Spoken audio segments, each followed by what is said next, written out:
সময় তখন রাত 11টা বেজে 47 মিনিট। পাহাড়ি উপত্যকার মানুষজন ক্লান্ত শরীর নিয়ে সে সময় হয়তোবা গভীর ঘুমে।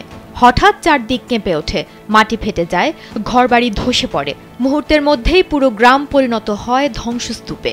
ভয়াবহ এই ভূমিকম্পের মাত্রা ছিল রিক্টার স্কেলে 6, আর তার গভীরতা মাত্র 8 কিলোমিটার। এ বিপর্যয়ে এখনো পর্যন্ত 250 জনের বেশি মানুষ মারা গেছে বলে জানিয়েছে টিআরটি ওয়ার্ল্ড। এমন অবস্থায় সরকার ক্ষতিগ্রস্ত মানুষের জরুরি সহায়তার আবেদন জানিয়েছে। তারা বলছে উদ্ধার কাজ চালানোর মতো পর্যাপ্ত সরঞ্জাম বা সম্পদ তাদের হাতে নেই। সড়কপথ ভেঙে পড়েছে ভূমিধসে, তাই উদ্ধার অভিযান এখন কেবল আকাশপথেই সম্ভব। হেলিকপ্টার, ত্রাণ আর আন্তর্জাতিক সহায়তা ছাড়া এই দুর্গম এলাকায় পৌঁছানো একেবারেই অসম্ভব। জীবন অবাক না করলে কে করবে? 28% মিল্ক ফ্যাটের অবাক করার সাথে ফ্রেশ মিল্ক পাউডার। জীবন অবাক করুক প্রতিদিন।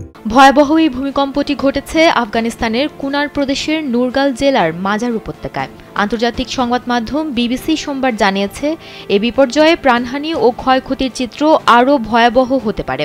আফগান সরকার তাই আন্তর্জাতিক ত্রাণ সংস্থাগুলোর প্রতি জরুরি আহ্বান জানিয়েছেন।